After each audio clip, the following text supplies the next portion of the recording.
Olá pessoal, então sejam todos muito bem-vindos. Vamos começar agora a nossa aula de contabilidade. Nós falaremos sobre os lançamentos contábeis. Lançamento contábil, eu sempre digo que é uma matéria bem básica, né? Mas ela ao mesmo tempo é um alicerce para que você possa começar a entender a contabilidade. Se você não souber fazer os lançamentos contábeis, você não vai conseguir evoluir na hora que chegar no balanço patrimonial, na hora que chegar na parte de critério de avaliação do ativo, do passivo, escrituração de operações típicas, que são tópicos um pouco mais avançados. Então, vamos lá para o nosso slide sem perder mais tempo.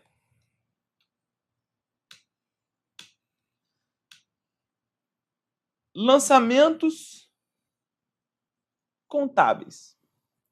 Então, a primeira coisa que você precisa saber, antes de iniciar os lançamentos contábeis, é aquele negócio, ora, as contas do ativo, elas aumentam a débito e diminuem a crédito, as contas do passivo e do PL, elas aumentam a crédito e diminuem a débito, as contas de despesa, elas aumentam a débito e as contas de receita, elas aumentam a crédito. Então, isso aqui nós já falamos, né? Todo mundo já sabe, isso é uma convenção contábil. Então, isso foi convencionado lá atrás na contabilidade desse modo e você tem que aceitar isso. Então, aqui a gente parte da premissa que você já sabe o funcionamento, como que cada conta ela é lançada, tudo bem? Então, aqui você, embora não saiba fazer todos os tipos de lançamento contábil, você já sabe como que funciona cada conta, você já sabe o que é um razonete, todo mundo sabe o que é um razonete, né? Que o lado esquerdo é o lado do débito, que o lado direito é o lado do crédito. Isso aí todo mundo sabe, não sabe? Beleza.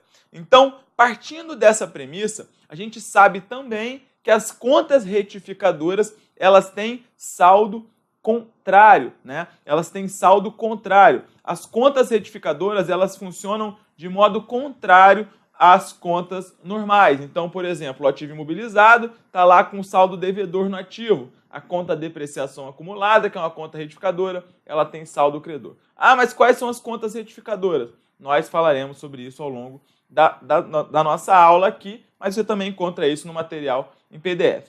Então, o primeiro lançamento e o lançamento mais básico que vai aparecer em um concurso para você é a constituição de uma sociedade, beleza?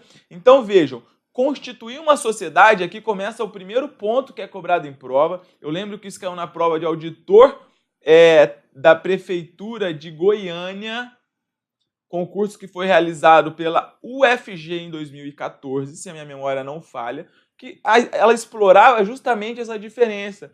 A diferença entre a subscrição e integralização do capital social.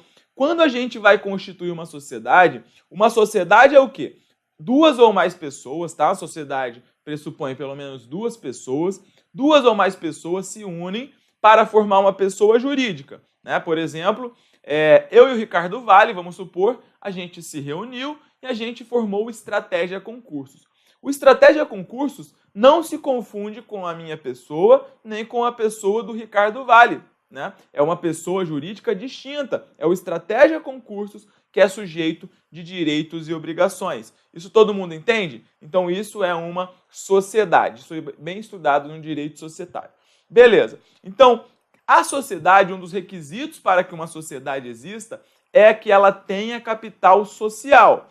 E o capital social, ele é formado por quaisquer espécies de bens e direitos suscetíveis de avaliação em dinheiro. Isso está na Lei 6.404, é artigo 7º e 8º, se eu não me engano, tá bom? Então está lá em um desses dois artigos, está falando isso.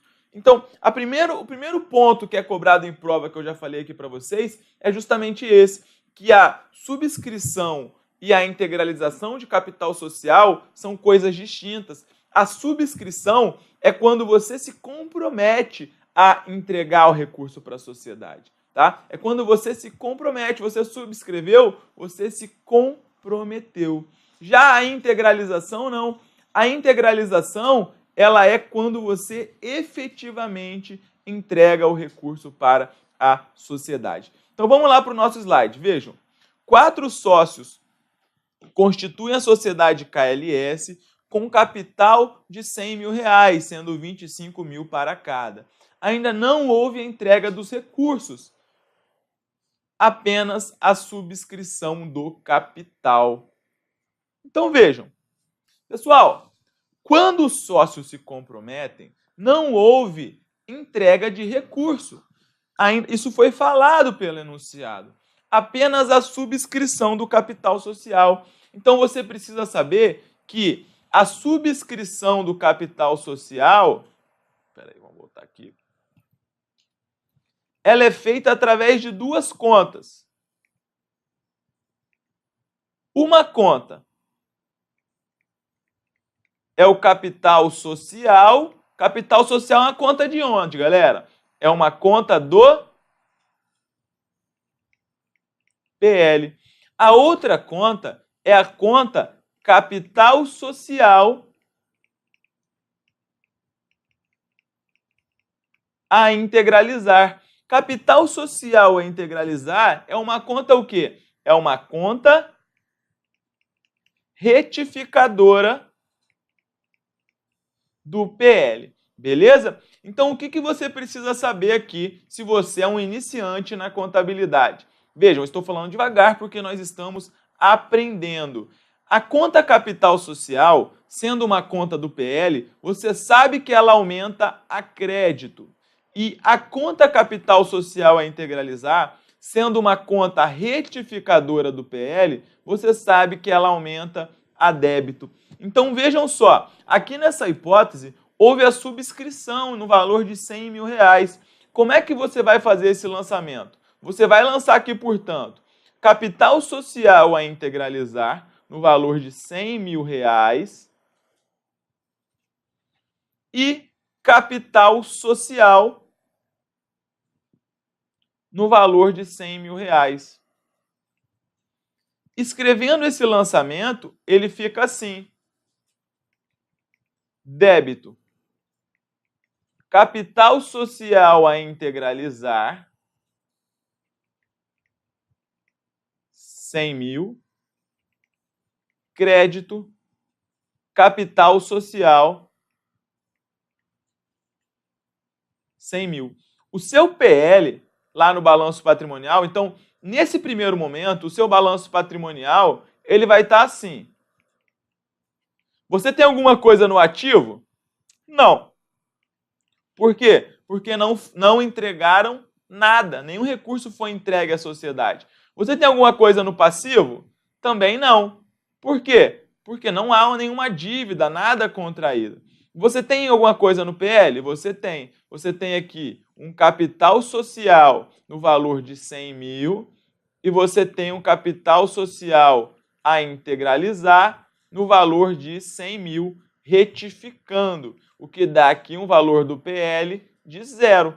Beleza? É assim que está o seu balanço patrimonial. Então, se você já está um pouco mais avançado e isso cai em prova, por exemplo, o CESP gosta muito de cobrar esse ponto, eu sugiro que você dê uma olhada no artigo 182, agora eu não me lembro se é o caput ou o parágrafo 1º da Lei 6.404. Lei 6.404 que eu sugiro que vocês baixem só jogar no Google, Lei 6.404, vai aparecer a Lei 6.404 esquematizada. E lá no artigo 182, no caput ou no parágrafo 1º, fala o seguinte, que a conta capital social, ela vai aparecer no balanço patrimonial subtraindo o valor que falta integralizar. Então, esse é o nosso primeiro lançamento contábil que está aqui na tela para vocês, tá bom?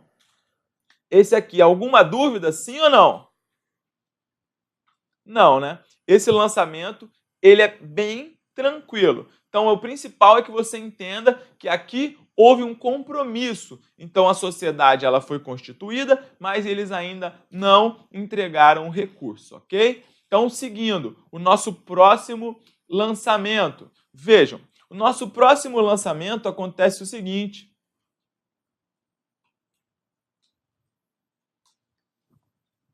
Dois sócios integralizaram suas respectivas partes em dinheiro no total de 50 mil, entregando o recurso.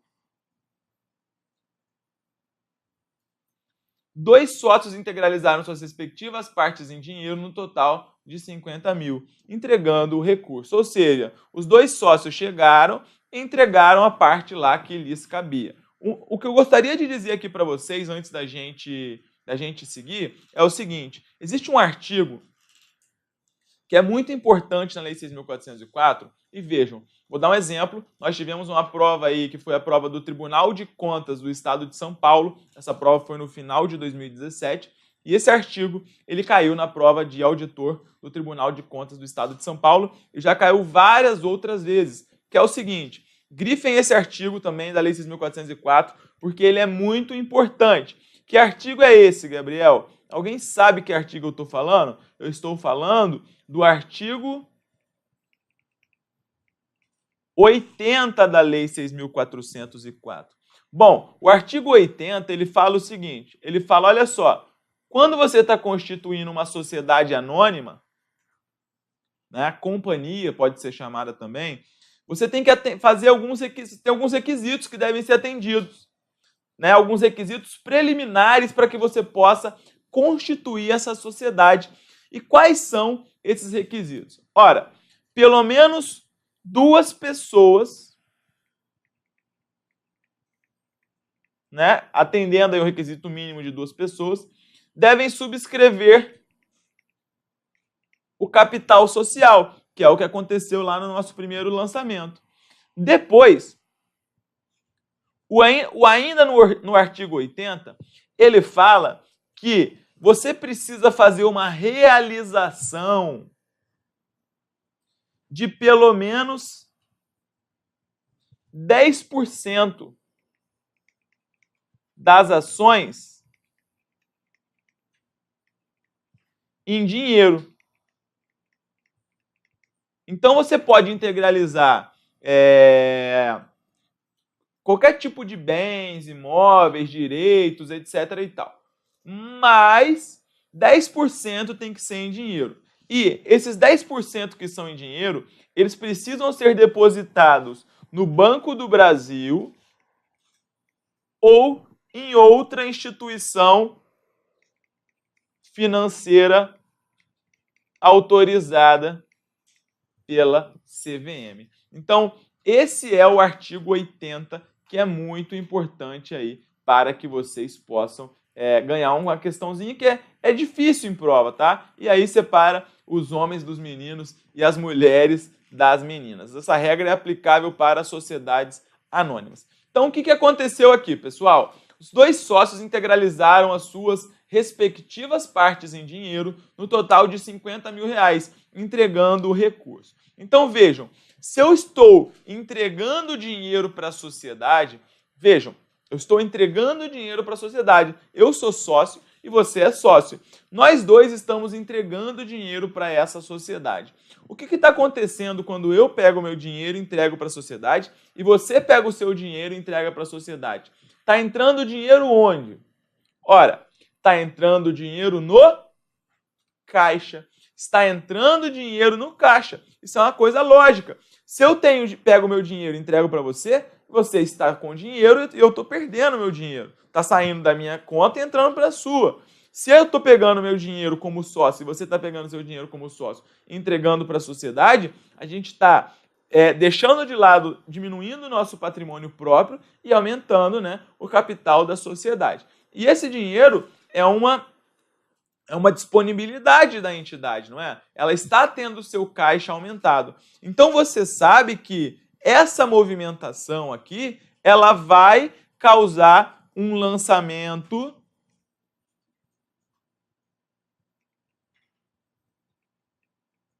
na conta caixa. E qual a classificação da conta caixa? A conta caixa é um bem. E os bens, eles ficam classificados no ativo. Então, vejam, nós temos aqui 3 contas que já foram movimentadas até agora. E agora, o que vai acontecer, pessoal? Vejam, nós prometemos entregar em 4 sócios um capital social de 100 mil. Só que era apenas uma promessa. Quando 2 sócios entregaram a sua respectiva parte, totalizando 50 mil reais, a promessa, ela continua sendo de 100 mil ou ela vai diminuir? Ora, Se nós tínhamos uma promessa de entregar 100 e nós entregamos 50, integralizando essa parte, o que vai acontecer? O capital a integralizar, ele vai o quê? Ele vai diminuir. O capital a integralizar, ele vai diminuir. E aí você sabe que uma conta normal do PL, ela aumenta a crédito e diminui a débito. Uma conta retificadora do PL, ela aumenta a débito e diminui a crédito. E nós sabemos que a conta capital a integralizar, ela é uma conta retificadora do PL. Então, o que nós vamos fazer aqui? Nós lançaremos capital a integralizar 50 mil, porque nós estamos diminuindo o valor a integralizar. Vai sobrar um saldo aqui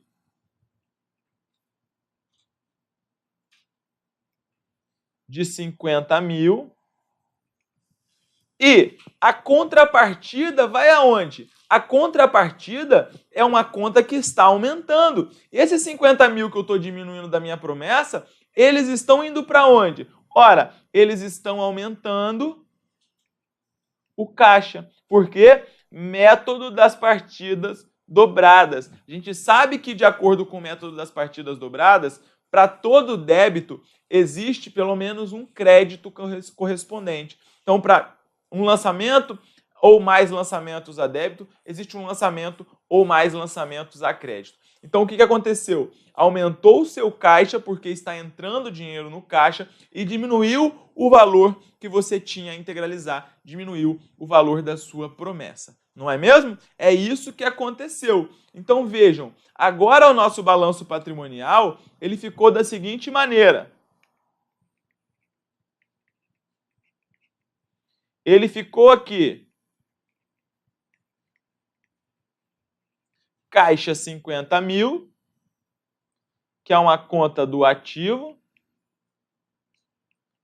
Passivo continua zero.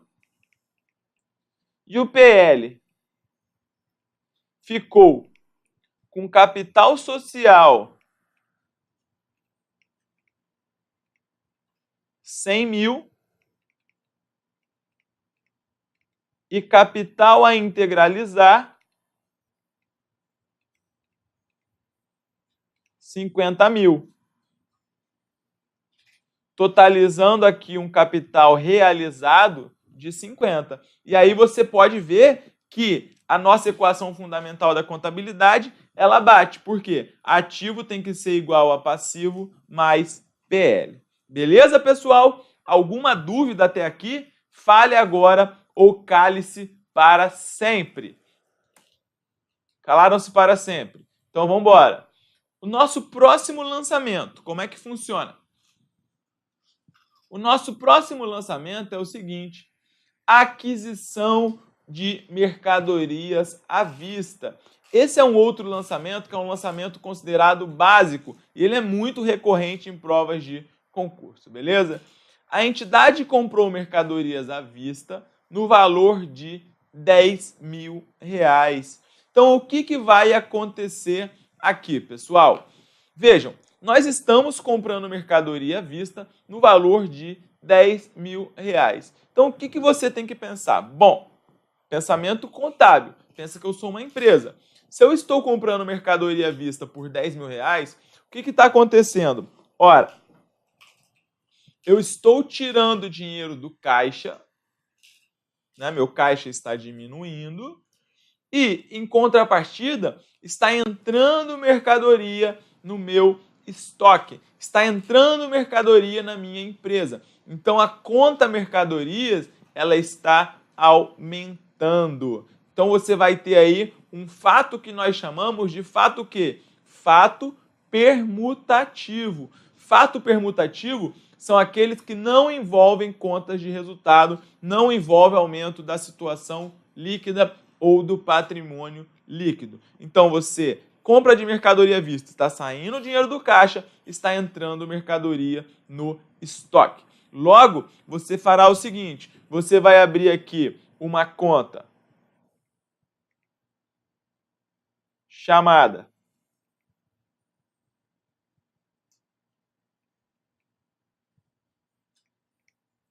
mercadorias, que é uma conta do ativo. E aqui você tem a conta caixa já. A conta caixa ela tem o saldo de 50.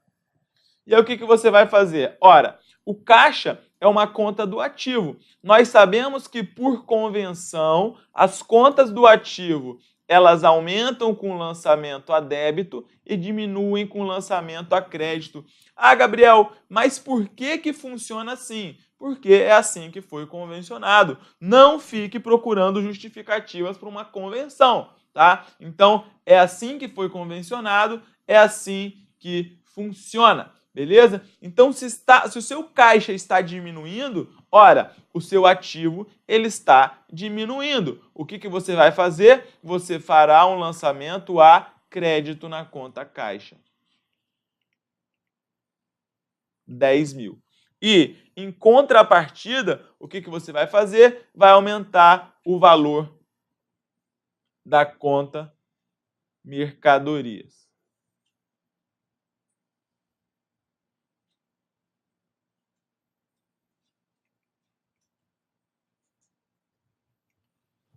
Tá bom? É isso aí.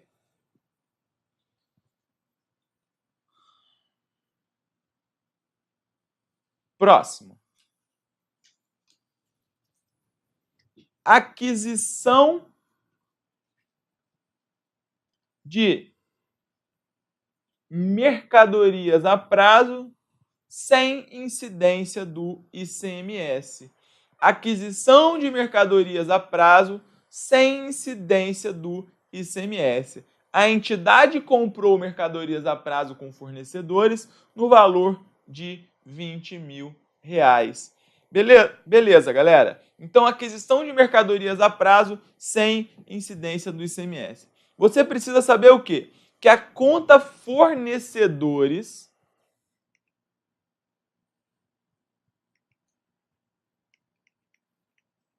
ela é uma conta pertencente a que grupo patrimonial? A conta fornecedores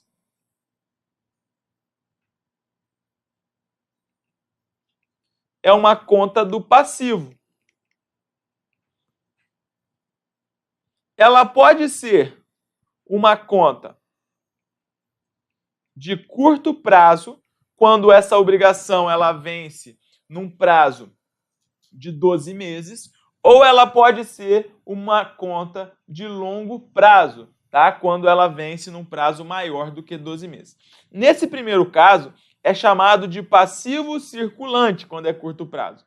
Quando é longo prazo, é chamado de passivo não circulante, beleza? Então, isso aqui é muito importante que você saiba. Outra coisa, na contabilidade, a transação ela vai ocorrer com a mercadoria quando ocorre a chamada tradição. Então, anotem essa palavra aí no material de vocês, na apostila de vocês, que é muito importante, tá? Mesmo com o CPC 47, né, esse ponto mais básico, ele não foi alterado, que é a chamada tradição. O que é tradição? Alguém pode dizer?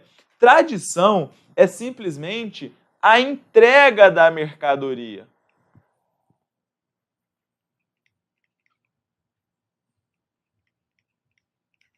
Então vejam, quando você está comprando mercadoria, você vai registrar essa mercadoria no seu estoque a partir do momento que ela entrou no seu estabelecimento. A partir do momento que os riscos e benefícios dessa mercadoria são com você, não mais com quem vendeu. E quando você está vendendo, você vai registrar a receita de vendas a partir do momento que você entrega essa mercadoria também. Isso é chamado de tradição, beleza? Isso é um conceito lado direito que nós tomamos emprestado aqui para a contabilidade. Então, beleza. Já sabemos aí desse ponto importante. Olha só, então a conta fornecedores, ela está aumentando ou está diminuindo, pessoal? A conta fornecedores, ela está aumentando ou está diminuindo nessa hipótese? Ora, a conta fornecedores, ela está aumentando. A conta fornecedores, ela está aumentando por quê? Porque, vejam, nós estamos comprando mercadoria, nós estamos contraindo uma dívida. Então, a conta fornecedores, ela está aumentando aqui no valor de quanto?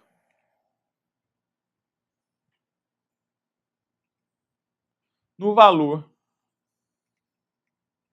de 20 mil. Você sabe que as contas do passivo, elas aumentam a crédito e diminuem a débito por uma convenção. A conta fornecedores, portanto, ela está aumentando. E qual é a contrapartida dessa conta fornecedores? Qual vai ser a conta de contrapartida? Ora, se eu estou contraindo uma dívida com um fornecedor, é porque está entrando mercadoria no meu estoque. Portanto, a contrapartida é a conta mercadorias ou estoques no valor de 20 mil reais. Beleza? Alguma dúvida? Então, o lançamento aqui é o seguinte: mercadorias a fornecedores. Desconcentrado aqui. No valor de 20 mil. A preposição a indica o quê? Alguém sabe me dizer? A preposição a aqui, ela indica a conta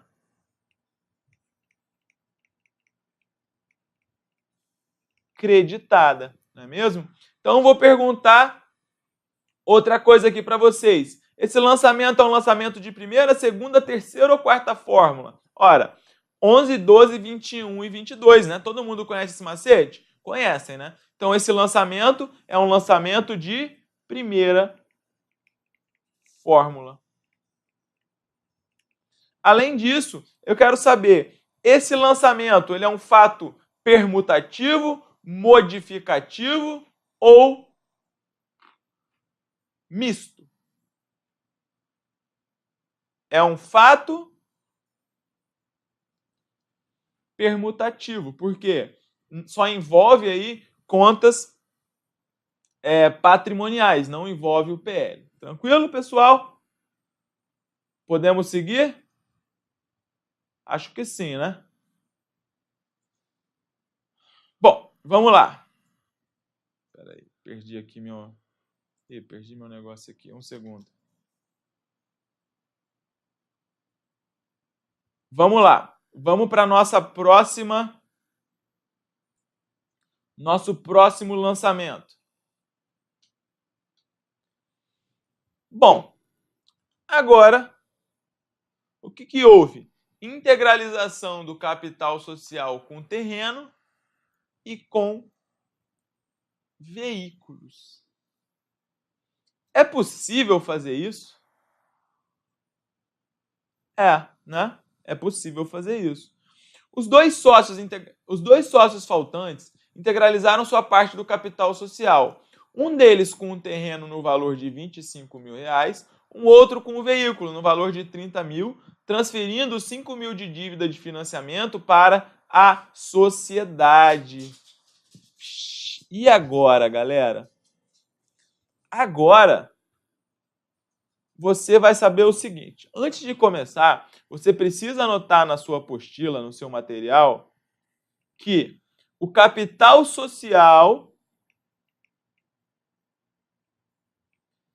ele pode ser formado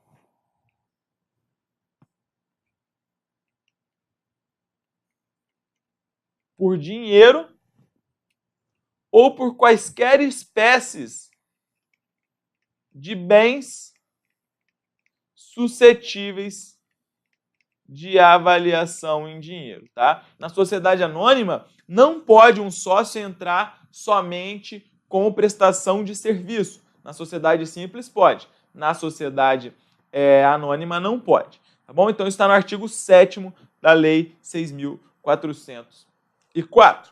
Ok. Seguindo, então. O que aconteceu? Dois sócios já integralizaram o recurso que eles deviam lá atrás. Vocês lembram disso? Nós tínhamos aqui, ó, capital social 100 mil, capital a integralizar 100 mil, sendo que entregaram 50, falta, portanto, 50 mil. Então, o que vai acontecer?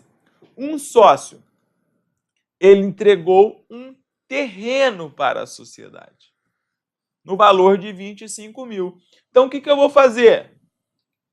Eu vou lançar aqui. Olha só.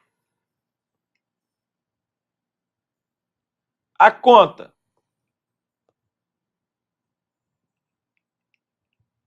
Terrenos.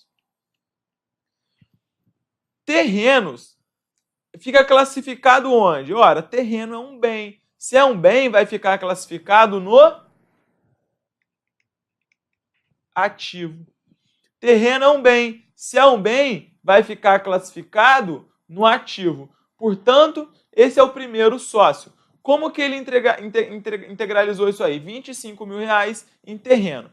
Agora, se ele está entregando um terreno, está entrando um ativo na minha sociedade. Portanto, o que vai acontecer com a conta terrenos? A conta terrenos, ela está aumentando ou está diminuindo? A conta terrenos, ela está aumentando. Se o ativo está aumentando, você faz um lançamento como? Você faz um lançamento a débito. Você faz um lançamento a débito. Por quê? Porque é uma convenção contábil. Beleza. Terrenos, então, 25 mil. E agora, pessoal, qual será a contrapartida desse lançamento? Ora, se a conta terrenos ela está aumentando, a débito, existe alguma conta que vai ser creditada, né? Qual será a conta creditada nesse caso? Bom, basta você raciocinar que se nós tínhamos um capital a integralizar de 100 mil, os dois primeiros integralizaram 50 e agora um integralizou mais 25, o que está acontecendo? Vejam, o capital a integralizar, novamente, ele está diminuindo, né? Por quê? Porque o capital que está sendo prometido, ele não é mais de 50 mil reais faltante. O que vai faltar integralizar é o valor de 25 mil só. Então, aqui, entregou 25. Vai ficar um saldo de 100 menos 75, 25. Tudo bem? Conseguiram entender isso? Quem entendeu, manda um sim aí pra gente. Beleza. Então, o sócio A, você vai lançar terrenos no ativo, 25 mil, e crédito, capital social a integralizar, que é uma conta retificadora do PL, 25 mil. Tá? Cabe lembrar que as contas do PL, as contas normais, elas aumentam a crédito, diminuem a débito, e as retificadoras do PL aumentam a débito, diminuem a crédito. É um sinal invertido. Beleza? Agora vamos para o segundo sócio. O que aconteceu com o segundo sócio? Ele entrou na sociedade com um veículo no valor de 30 mil reais, transferindo 5 mil de dívida de financiamento para a sociedade. Então, o que aconteceu? Veja só. O outro sócio que entrou com o veículo, o que vai acontecer? Espera aí um segundo. O que vai acontecer? Você tem um veículo avaliado em 30.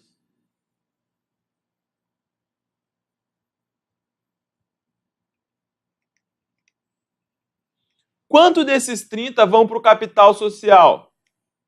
Você sabe me dizer? Ora, a parte dele que é correspondente ao capital social é 25 mil. Mas está faltando alguma coisa, não está? Está faltando quanto? Ora, o veículo vale 30. Está faltando aqui um montante de 5.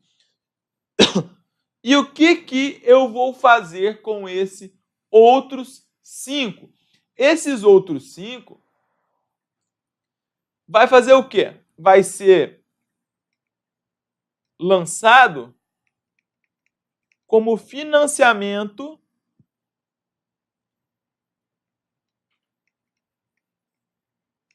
a pagar. 5 mil. Então, para o outro sócio, e vejam, isso caiu na prova da Polícia Federal em 2009, concurso feito pelo CESP, estou lembrando dessa questão, exatamente isso aqui que eu estou ensinando para vocês, exatamente isso aqui caiu na prova do CESP da Polícia Federal em 2009. Olha que a memória até que não está tão ruim para a idade. CESP Polícia Federal 2009. Então, o que vai acontecer aqui? Você vai abrir a conta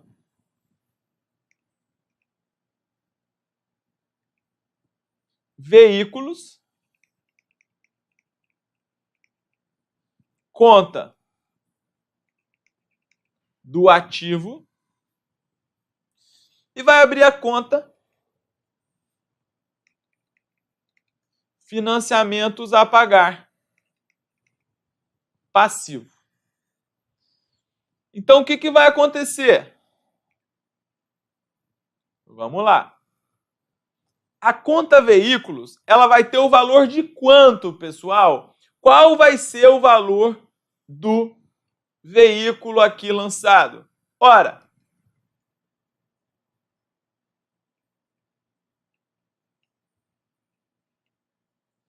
R$30 mil a débito. Por quê? Veículo é uma conta do ativo e o ativo ele está aumentando. E, beleza. Agora, quais são as contrapartidas? Vejam, as contrapartidas vão ser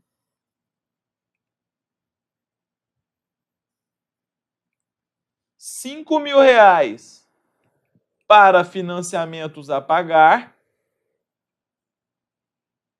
Ok. E o outro lado, o que está acontecendo? O seu capital a integralizar, que faltava um sócio entregar 25 mil, ele está morrendo. Então você vai ter que matar aqui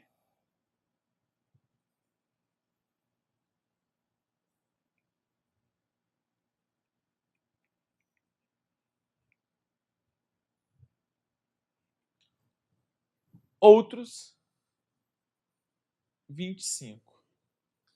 Agora uma pergunta interessante. Esse lançamento, ele é modificativo ou ele é permutativo, pessoal? Vejam, é interessante esse questionamento, porque eu vou lembrar aqui uma questão que a FGV trouxe no concurso de oficial de chancelaria, né, que é do Ministério de Relações Exteriores, que é um concurso que foi feito em 2016 pela FGV. A FGV entendeu, ela trazia um enunciado que era o seguinte: um fato modificativo envolve necessariamente contas de... Perdão. Aí o gabarito era receitas e despesas. Então, naquele concurso de oficial de chancelaria de 2016 realizado pela FGV, a FGV entendeu que o fato modificativo ele tem que envolver necessariamente contas de receita ou de despesa. Esse lançamento, e nós ensinamos nos nossos cursos, que o fato modificativo é aquele que implica aumento da situação patrimonial. Aqui, houve um aumento do PL. Por quê? Quando você diminui o capital a integralizar, veja, você tem um capital social de 100 mil.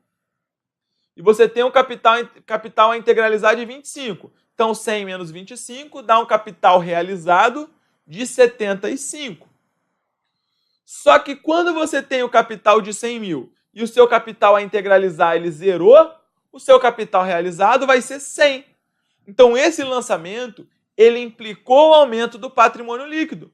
Só que ele implicou o aumento do patrimônio líquido não através de contas de receitas e despesas.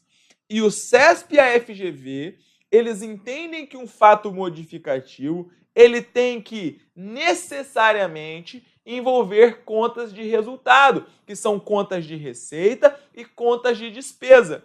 Então, para essas duas bancas, eu posso assegurar que esse lançamento que nós fizemos seria um fato permutativo. Agora, Gabriel, como que isso seria cobrado por uma ESAF, por uma Consulplan, por uma FCC? Eu não tenho a mínima ideia. Tá? Eu não tenho ideia, porque esses posicionamentos de CESP e FGV são posicionamentos recentes, mas ESAF não tem feito concursos. ESAF, a última prova que ela fez foi FUNAI 2016, né? Nós já passamos aí muito tempo da realização dessa prova. FCC não cobra essas questões tão básicas. Então, não sei como é que vai ser isso nas outras bancas.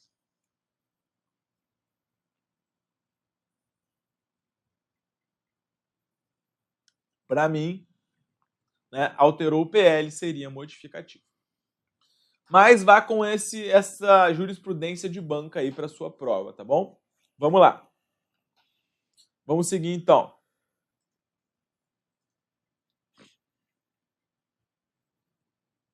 Todo mundo entendeu isso aqui? Então, o lançamento aqui para o sócio B vai ser débito veículos 30 mil, crédito financiamentos a pagar 5 mil, crédito capital a integralizar 25 mil. Todo mundo entendeu isso aqui, pessoal? Sim ou não? Bom, ninguém fala nada, vamos tocar o nosso barco. Se modificou o PL, a nosso ver, tá? Seria modificativo. Mas, como eu já disse, vou repetir, o CESP e a FGV entendem que fatos modificativos necessariamente envolvem contas de receitas e despesas. Decorem assim e não briguem com a banca, tá? Depois que passar na prova, depois que passar no concurso, escreve uma tese. Mas agora a gente está aqui para matar questões de prova, beleza? Vamos então para o nosso próximo lançamento. O nosso próximo lançamento que está lá na tela você vai ver agora, é aquisição de mercadorias à vista com incidência de ICMS. Olha lá. Agora a gente vai falar um pouquinho sobre o ICMS. O ICMS ele é um tributo muito importante para a sua prova. Tá? O que é o ICMS? Alguém sabe o que é o ICMS? Eu sou auditor fiscal desse tributo. Né? Desde os meus 21 anos, eu estou aí enchendo o saco dos meus contribuintes quando eles deixam de pagar esse imposto que é devido para o Estado. Né? Então, o ICMS ele é um imposto de competência estadual. Primeiro ponto que você precisa saber. Ele está previsto lá na Constituição Federal, artigo 155, parágrafo 2º. Beleza? ele tem o seu regramento na Lei Complementar 87/1996, que é chamada de Lei Candir. E cada estado ele tem ainda uma legislação específica para instituir o seu imposto, já que a Lei Candir ela é uma lei genérica. Então o ICMS ele é um imposto sobre circulação de mercadorias.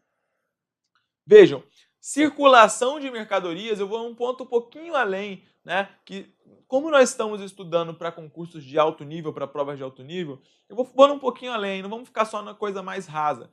Então, o ICMS ele incide sobre a circulação de mercadorias. E você precisa entender que a circulação de mercadorias não está restrita à venda de mercadorias. Tá? Circulação não é somente venda. Uma transferência é a circulação de mercadoria, uma transferência entre estabelecimentos do mesmo grupo. Uma doação é circulação de mercadoria. Um brinde é circulação de mercadoria. Existem várias formas de uma mercadoria circular. E o ICMS, ele incide sobre a circulação. Ok? Então, o ICMS é o imposto sobre circulação de mercadorias e prestação de serviço de transporte intermunicipal e interestadual. Beleza? Então, o ICMS ele não incide somente sobre a circulação de mercadorias. Há também algumas prestações de serviços que estão elencadas aí como fato gerador do ICMS. Fato gerador no direito tributário é aquilo que gera uma obrigação de você pagar o tributo. Então, supondo que eu vendi um produto para você, isso vai gerar um fato gerador do ICMS. Tá? Então, eu vou ter que pagar, o imposto é devido a partir do momento que essa mercadoria ela saiu do estabelecimento, ela circulou. Ok, então você já sabe muita coisa do ICMS, tá bom? Outro ponto que é importante é que você precisa saber que o ICMS, ele é um tributo. Outra coisa. Existe um outro tributo que também é bastante importante, que é o chamado ISS. ISS é o Imposto sobre Prestação de Serviço. O ISS ele tem seu regramento na Lei Complementar 116. Então, a Lei Complementar 116 de 2003. Então, a lei do ISS é a Lei Complementar 116. Então, prestou serviço, em regra, é ISS. Circulou mercadoria, em regra, é ICMS. Tá? Então, outro ponto que eu gostaria de deixar claro para que você possa entender. O ICMS, o PIS/COFINS, PIS e COFINS, que são contribuições para a Seguridade, o IPI, eles são tributos que são tributos ditos tributos não cumulativos. Todo mundo sabe o que é um tributo não cumulativo? Sim ou não? Tributo não cumulativo ou tributo recuperável. E aí, vejam, Fábio Dutra, queria que o Fábio Dutra me chamasse um dia para dar uns palpites de direito tributário. Tributo é uma nomenclatura mais abrangente do que a operação imposto. Imposto é apenas uma espécie tributária existente. Nós temos hoje uma teoria que chama, uma teoria que tem 5 espécies tributárias, não é mesmo? É isso? 5, na época que eu estudava, pelo menos eram 5. Então, o imposto é uma espécie de tributo. PIS/COFINS não é imposto, é contribuição. Apenas para a gente contextualizar isso para que vocês possam entender como é que funciona. Então, o que é um tributo recuperável ou não cumulativo? Vamos explicar aqui para vocês, para a galera que não sabe.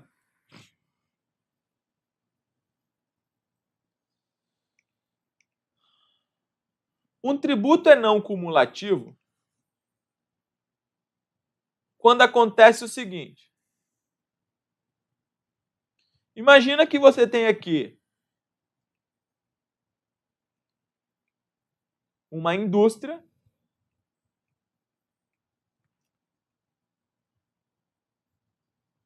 e ela vende uma mercadoria para um atacado. O atacado vem e manda essa mercadoria para uma grande rede varejista. Só que manda para um centro de distribuição, que é um estabelecimento dessa rede varejista que distribui para todas as lojas. Esse centro de distribuição vem e manda para a rede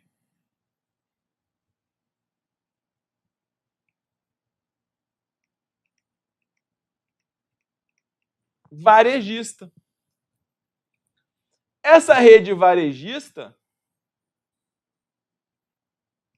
manda para o consumidor final. Eu, inclusive, nesse momento da minha vida que eu estou dando essa aula, estou fazendo uma fiscalização de uma rede varejista muito grande aqui do Rio de Janeiro, justamente em cima aqui do centro de distribuição, né? Então, nós temos aí quase 2 milhões de notas para analisar, né, o processo de auditoria que eu estou fazendo. São 2 milhões de notas para ver se está se creditando de algumas mercadorias corretamente, se debitando, né, de mercadorias da cesta básica que tem um tratamento especial aí. Então, já aprendam SQL quem vai estudar para auditor fiscal posteriormente, tá? Ou está estudando para auditor fiscal. É importantíssimo você saber mexer com o banco de dados. Então, e voltando aqui para a nossa aula sem perder tempo. Olha só. Então, quando a indústria vendeu para o atacado,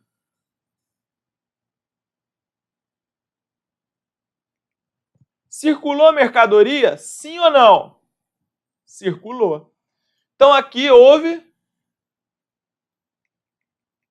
fato gerador. Imagina que o ICMS aqui é no valor de 10. Quando o atacado ele vendeu para o centro de distribuição, circulou a mercadoria? Sim ou não? Circulou. Então, se circulou a mercadoria, houve fato gerador. Imagina que o ICMS aqui é de 20. Aí, beleza. Agora o centro de distribuição mandou para uma loja dentro do mesmo grupo. Não vendeu, transferiu. Houve fato gerador do ICMS, pessoal? Sim ou não? E aí?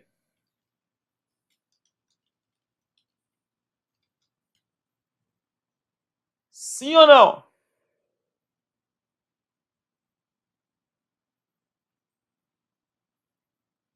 Segundo o STJ súmula 166, não. Mas para a Fazenda Estadual, sim. Então aqui houve fato gerador. 30. O STJ entende que a simples transferência dentro da mesma rede não é fato gerador de ICMS. Mas os fiscos estaduais cobram e não estão nem aí. Beleza? E quando o varejista vendeu para o consumidor final, houve circulação? Houve. Aqui foi venda. Fato gerador, sem sombra de dúvida. 40. Então vejam, a carga tributária final aqui é 10 mais 20 mais 30 mais 40. 10 mais 20, 30, 60, 100. Então, teoricamente, a carga tributária aqui, ela foi no valor de 100. Só que não é assim que funciona. Mas por que você está falando isso, Gabriel? Porque eu vou ensinar isso para que você não erre mais na sua prova, para que você aprenda o que é um tributo não cumulativo ou chamado de recuperável e para que você não erre isso na sua prova. Então vejam, se isso aqui fosse cumulativo ou não recuperável, o consumidor final aqui ele ia tomar uma paulada de 100 de ICMS. Por quê? Porque, ora, é óbvio que quem está pagando o tributo, ele vai repassar. Eu não vou arcar com isso aqui se eu posso repassar, né? Então, o que vai acontecer? A Constituição Federal chega e fala, bom, olha só, o que você pagou na compra, você pode abater do valor da venda. Então, por exemplo, quando o atacado ele comprou, veio com 10. Só que ele vai pagar 20. Então, o saldo final que o atacado vai dever é quanto? Ora, 20 da venda menos 10 da compra. O atacado vai dever 10. Então, vejam, aqui, como que funciona o tributo não cumulativo ou recuperável? A indústria vai pagar 10, o atacado vai pagar 20 menos 10, que é 10. O centro de distribuição vai pagar quanto? Ora, o centro de distribuição ele vai pagar os 30, que é o que ele tem na saída, menos o que está vindo de carga para ele, que é 10 mais 10, que é 20. 10 também. E o varejista vai pagar quanto? Pessoal, o varejista vai pagar aí 40, que é o que tem na saída, menos o que está vindo para ele.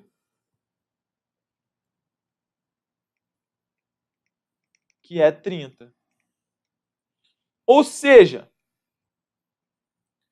qual é a carga final desse tributo se ele é considerado não cumulativo ou recuperável? Ora, sendo não cumulativo ou recuperável, a carga final, então, vai ser 10 mais 10 mais 10 mais 10. 40.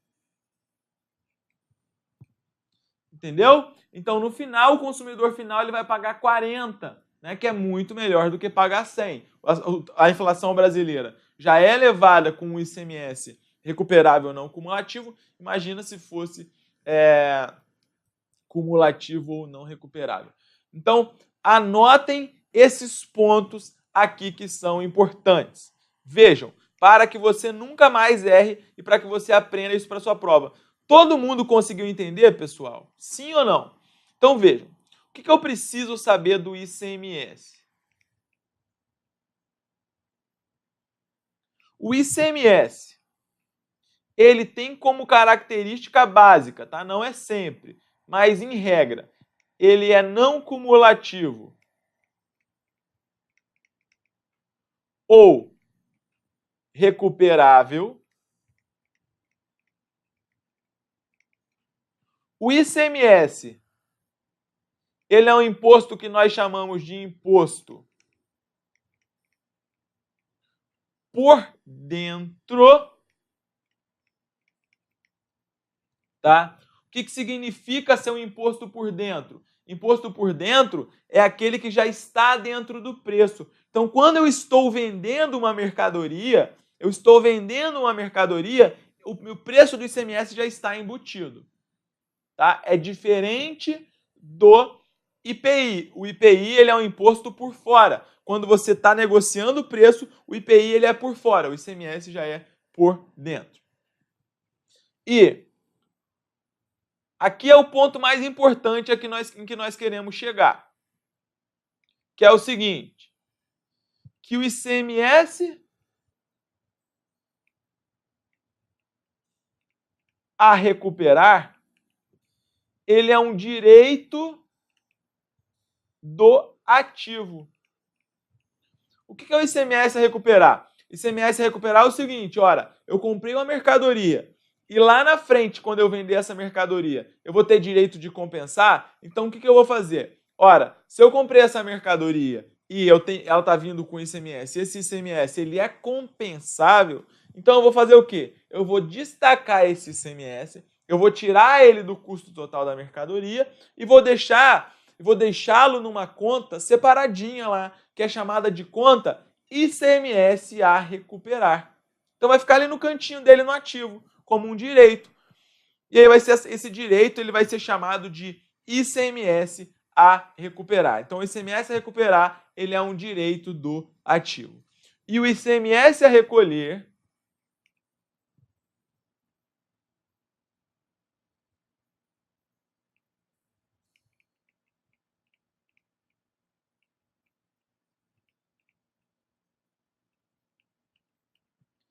é uma obrigação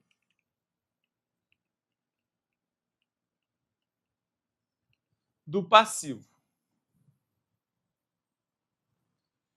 Entenderam, pessoal?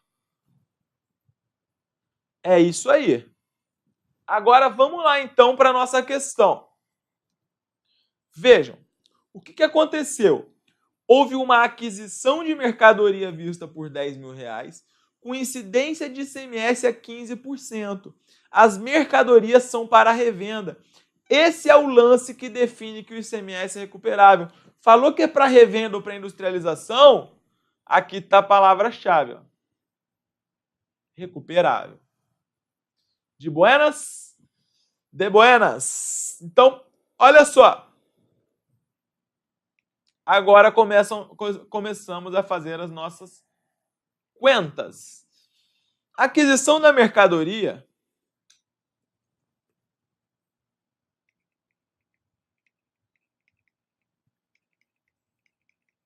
o preço total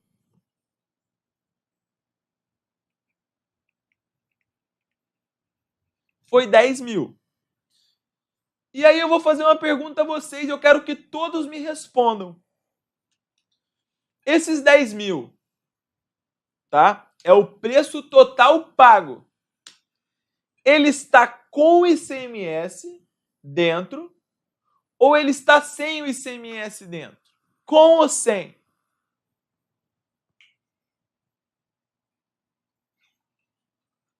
Ora, está com.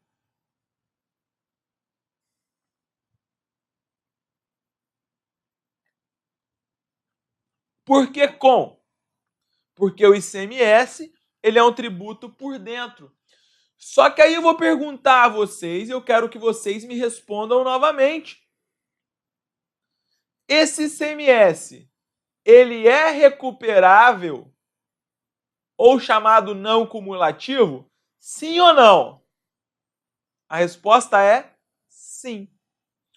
Então, se o ICMS é recuperável ou não cumulativo, o que você vai fazer? Você precisa destacá-lo, você precisa tirar do preço da mercadoria. Então, vejam, se você pagou 10 e 15% de ICMS, o que você tem? Você tem aqui a seguinte situação.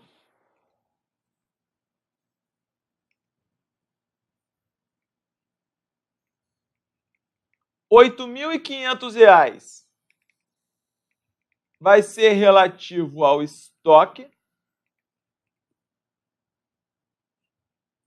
e 1.500, 5%, vai ficar numa conta de direito. E qual é a conta de direito aqui? Vai ser a conta chamada ICMS a recuperar. E como que eu vou registrar isso, meu povo? Como é que isso é registrado? Valendo um chopinho na prova. Ora, isso aqui fica registrado do seguinte modo. Débito.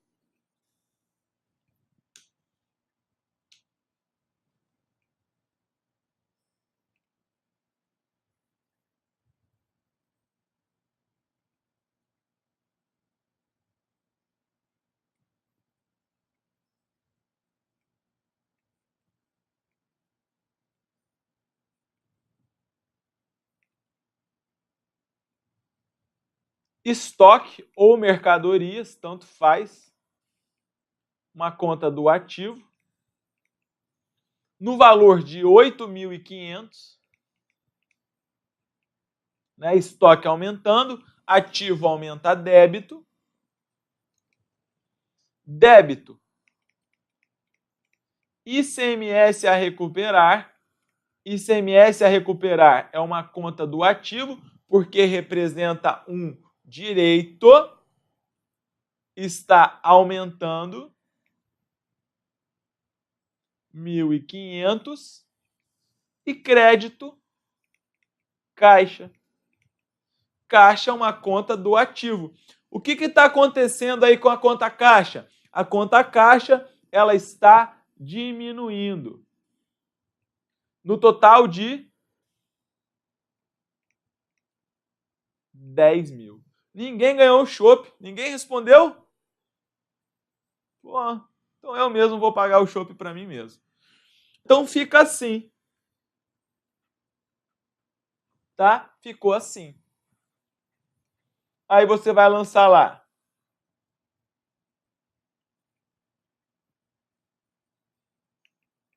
Débito estoque.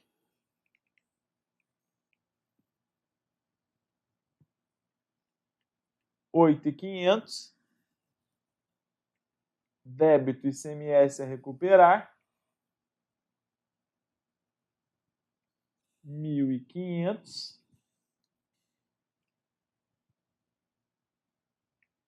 Crédito, caixa, 10 mil. Beleza? Lançamento aí 11, 12, 21, 22, lançamento de terceira forma. Tranquilo. Mais fácil que tirar, como é que é? Doce de criança, né? O ditado. Aí a questão, nosso próximo enunciado diz o seguinte: venda de mercadoria à vista sem incidência de ICMS. Ah, Gabriel, mas e ICMS recolher? Calma, nós chegaremos lá. Venda de mercadorias à vista sem a incidência de ICMS. Então, o que vai acontecer aqui? Vejam, a contabilidade ela é elaborada, né, de acordo com o regime de competência. Isso está na Lei 6.404, isso está no CPC 00, isso está no CPC 26, apresentação das demonstrações contábeis. Inclusive, uma questão que caiu em 2018 é o seguinte, vejam, prestem atenção. A totalidade, o conjunto completo das demonstrações contábeis é elaborado de acordo com o regime de competência. Se cair isso na sua prova, você vai marcar esse item como errado. Por quê? Porque existe uma demonstração contábil que ela não é elaborada de acordo com o regime de competência, mas que é elaborada de acordo com o regime de caixa, que é a demonstração dos fluxos de caixa, tá bom? Está lá no CPC 26, item 37. Beleza. Então, o que acontece? As demonstrações contábeis, em regra, elas são elaboradas de acordo com o regime de competência, artigo 177 da Lei 6.404, CPC 00, estrutura conceitual básica, e vários pontos falam isso. Então, o que significa o regime de competência? Que as receitas e despesas, elas são lançadas quando elas são incorridas, independentemente de pagamento ou de recebimento. Então, eu entreguei a mercadoria, houve a tradição. Ora, eu vou lançar como receita, mesmo que eu não tenha recebido. Então, isso é o que fundamenta o chamado regime de competência. Ah, passou um mês e eu estou alugando um apartamento, eu sou o morador desse apartamento. Passou um mês, aquele aluguel é devido. Mesmo que eu não pague, houve uma despesa. Tá? Então, o regime de competência funciona dessa maneira. Então, aqui o que vai acontecer? Na venda de mercadorias, o que a gente precisa fazer? Basicamente é o seguinte. Ora, para você apurar o lucro de uma operação, você pode fazer de cabeça. Por exemplo, aqui nós temos um valor de venda de 25 mil. Está falando que essas vendas, elas referem-se às primeiras mercadorias adquiridas. Qual foi o valor das primeiras mercadorias adquiridas? Deixa eu voltar aqui para ver. Cadê você? Foi 10 mil? Foi 10 mil.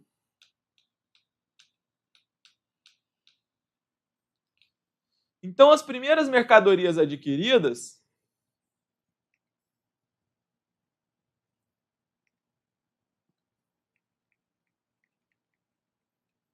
têm um custo de 10. Você sabe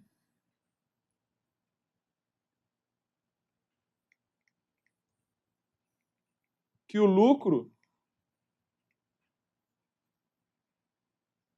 é 15, mas não é tão fácil assim, tá bom? Não é tão fácil assim. O que você precisa saber é o seguinte: quando você está fazendo uma venda de mercadoria, e olha, nós estamos falando sem a incidência de ICMS ainda, existe 2 passos basicamente. Que é o quê?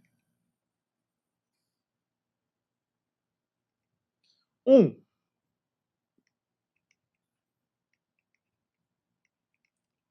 É reconhecer a receita de venda.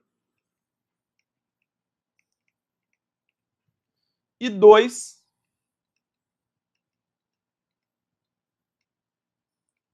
é dar baixa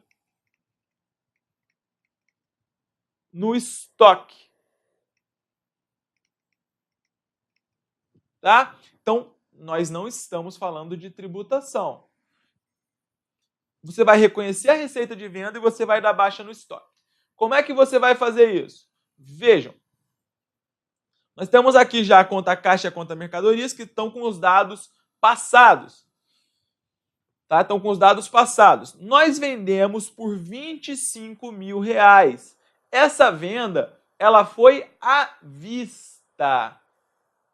O que você vai fazer? Você vai fazer o seguinte.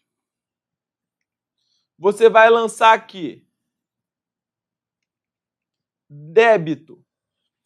Onde está entrando o dinheiro, pessoal? Está entrando dinheiro no caixa.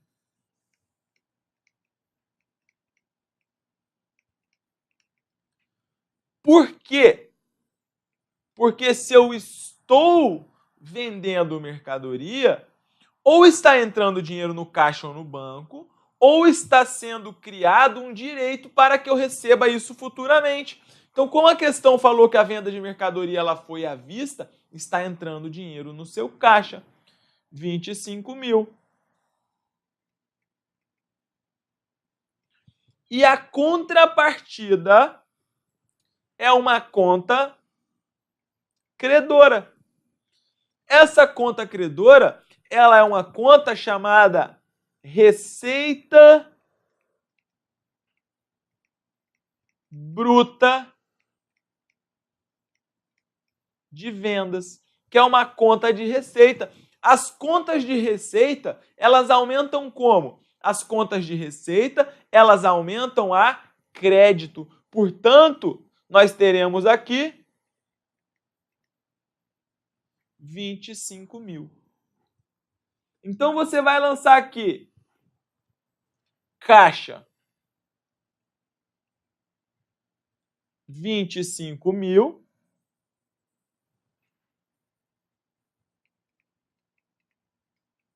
Receita bruta de vendas,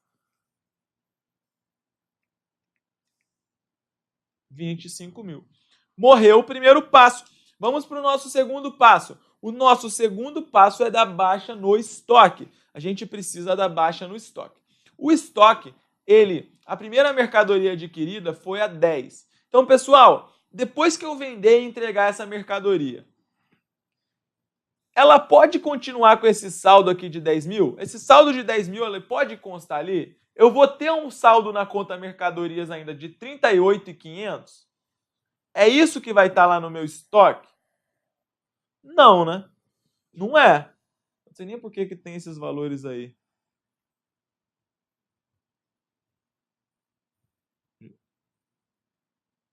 Ah, tá, já sei. Tá, beleza. Eu vou ter um saldo lá na conta mercadorias de 38.500? Não, né, pessoal? Na verdade, imagina se você passou no concurso para auditor fiscal e você vai lá numa empresa fazer uma auditoria. O cara fala assim, olha, eu tenho uma conta mercadorias ali com saldo de 38.500. Aí você vai lá, vai ver o estoque do cara, vai conferir fisicamente o estoque do cara, tem R$ 2.000 de mercadoria. Alguma coisa não bate. Então a contabilidade, ela tem que refletir o que está acontecendo na empresa. Então o que acontece? Quando você vendeu essa mercadoria que vale R$ 10.000, você precisa dar baixa nessa mercadoria. Você precisa dar baixa. Então, esse é o outro passo que nós falamos, que é o quê? Então, você tem que dar baixa. Como é que você dá baixa? Você vai abrir uma conta chamada de custo da mercadoria vendida. Custo da mercadoria vendida é uma conta de despesa. Custo da mercadoria vendida é uma conta de despesa. A conta de despesa, ela é lançada como? Ora, as contas de despesa, elas são lançadas a débito.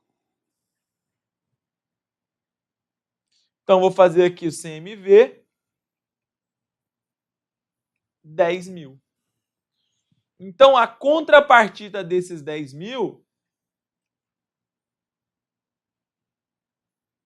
vai ser aqui a baixa na conta mercadorias. Então, é assim que se dá baixa numa mercadoria, numa operação de venda, pessoal. É assim que você vai fazer a baixa. Ah, Gabriel, mas como que eu vou entender isso? Você não tem que entender, você tem que decorar isso aqui.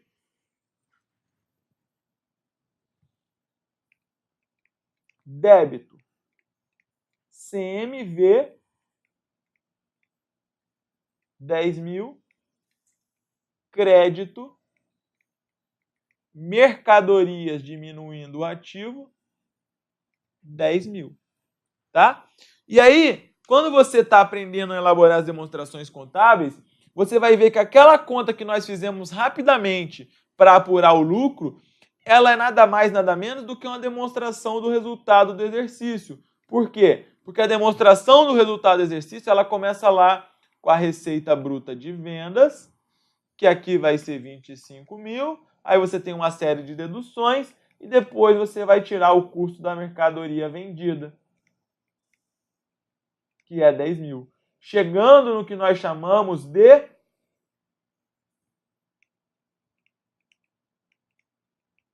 lucro bruto. R$ 15.000. É a mesma coisa, só que aqui é de uma forma mais técnica. Ok, pessoal? Entenderam? Então, gravem. Para fazer uma venda de mercadoria, você precisa dar esses dois passos. Um é reconhecer a receita de vendas, o outro é dar baixa no estoque. Ok.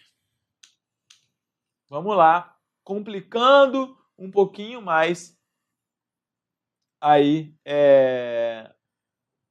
agora. Venda de mercadorias a prazo com incidência do ICMS. Então vamos ver uma que é mais comum aí aparecer em provas, né? Vamos falar apenas do ICMS, mas o PIS e COFINS é o mesmo tratamento que recebe com alíquotas distintas. Olha só. Venda das mercadorias adquiridas por R$ 20.000 a prazo pelo valor de 50.000, com incidência de ICMS de 20%. Então, galera, eu quero que vocês me respondam. Quais são os fatos para reconhecer uma operação de venda de mercadoria? Primeiro,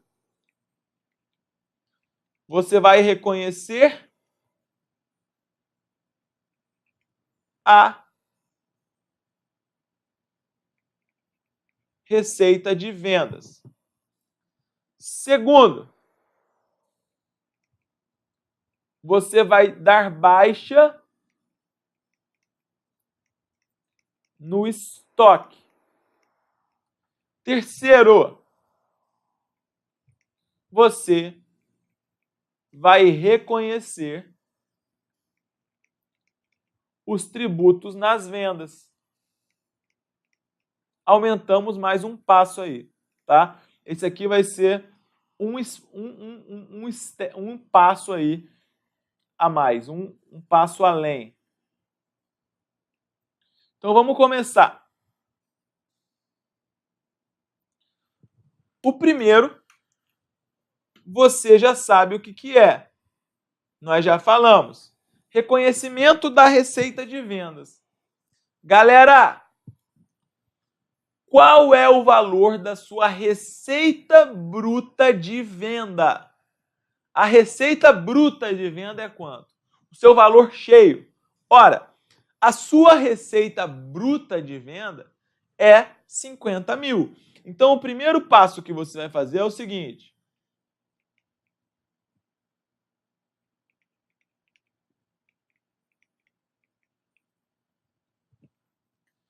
Essa venda, ela foi à vista ou foi a prazo? Ela foi a prazo. Se ela foi a prazo, ela aumenta o caixa e bancos ou ela aumenta a conta duplicatas a receber e clientes? Aumenta a conta duplicatas a receber barra clientes. Então, o que vai acontecer? Ora,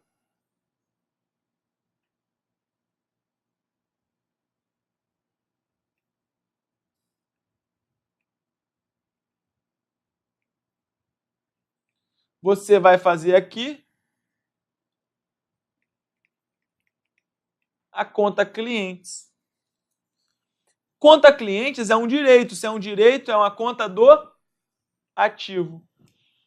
Ou duplicatas a receber. Pode ser também.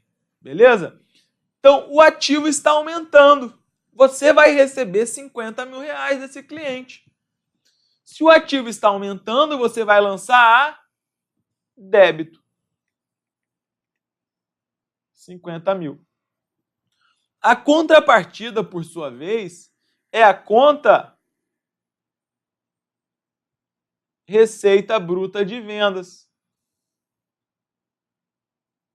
50 mil. Beleza.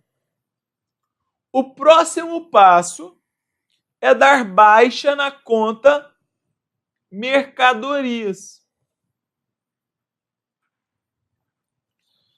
A baixa na conta mercadorias, você vai fazer de uma maneira que nós já ensinamos também. Você já está craque em lançamento, eu estou muito orgulhoso de você, viu?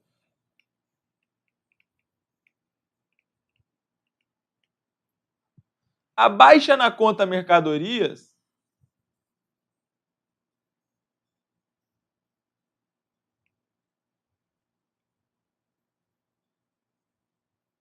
vejam, essa conta mercadorias, ela tinha um lançamento lá, uma mercadoria que foi adquirida por 20 mil, né, que nós já fizemos lá atrás esse lançamento.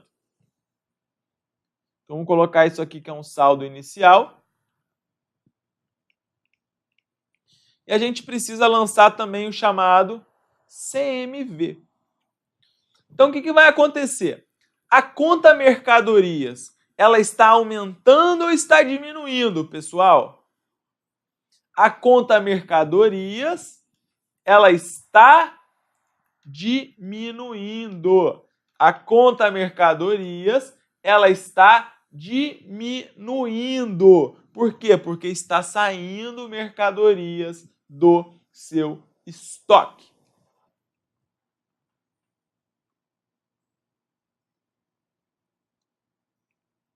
R$20 mil. E você vai lançar como contrapartida uma conta que chama custo da mercadoria vendida. Embora custo da mercadoria vendida tenha o nome de custo, né, é uma conta de despesa, porque aparece na demonstração do resultado do exercício. Como é uma conta de despesa, ela vai ser lançada a débito. R$20 mil. Beleza. Craque. Só que agora você vai fazer um terceiro passo, que é o reconhecimento dos tributos sobre a venda. Ah, Gabriel, mas é interessante eu fazer o reconhecimento do tributo antes da mercadoria? Existe alguma diferença? Não, aqui você vai fazer tudo de uma vez, tá? Né? Pela lógica, você vai fazer a receita bruta, depois você já faz o reconhecimento dos tributos, depois você vai baixar. Mas como eu estou ensinando apenas para efeito didático, aqui não faz diferença. Na verdade, não faz diferença. Né? Quando você acostumar a estudar contabilidade, você vai fazer primeiro o reconhecimento da receita, depois os tributos, depois vai baixar a mercadoria. Só que agora a gente está aqui com efeitos didáticos, então assim fica mais fácil de entender. Então, o reconhecimento do ICMS sobre vendas, pessoal, ele funciona da seguinte maneira. Prestem atenção, que é um passinho que vocês vão ter que decorar também. Que é o seguinte. Vocês vão abrir aqui dois razonetes.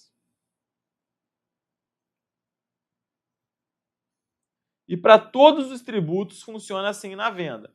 Na compra você já sabe como é que funciona. Agora na venda funciona dessa maneira. Você vai abrir aqui uma conta chamada ICMS sobre vendas. ICMS sobre vendas é uma conta de despesa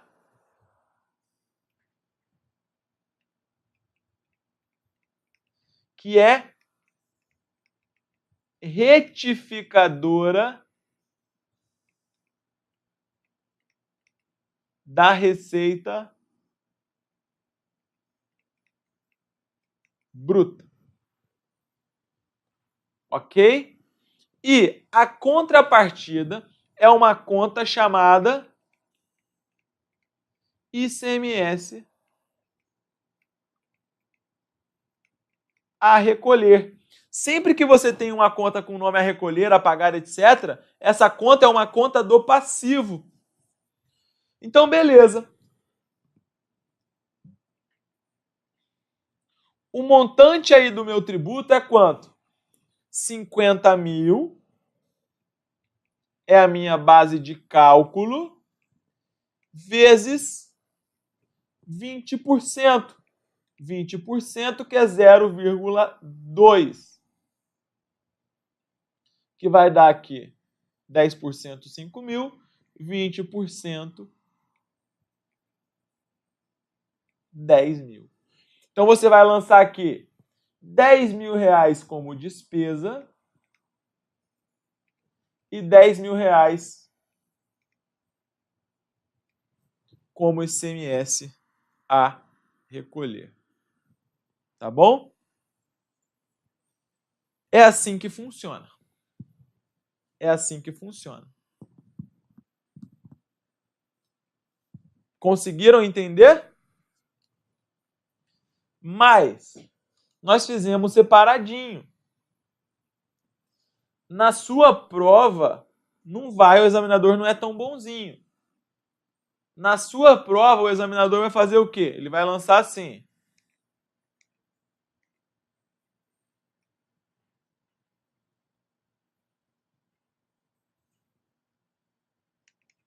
Débito. Clientes. Ativo. 50 mil. Débito. ICMS sobre vendas. Despesa. 10 mil. Débito.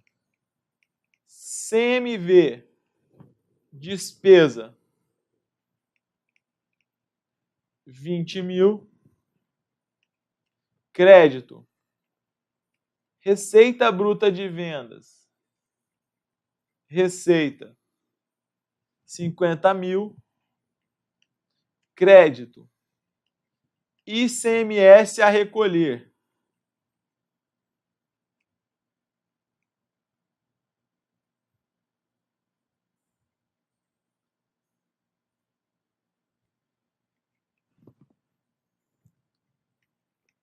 R$10.000, crédito, mercadorias, 20.000. Tá? Na sua prova vai aparecer assim.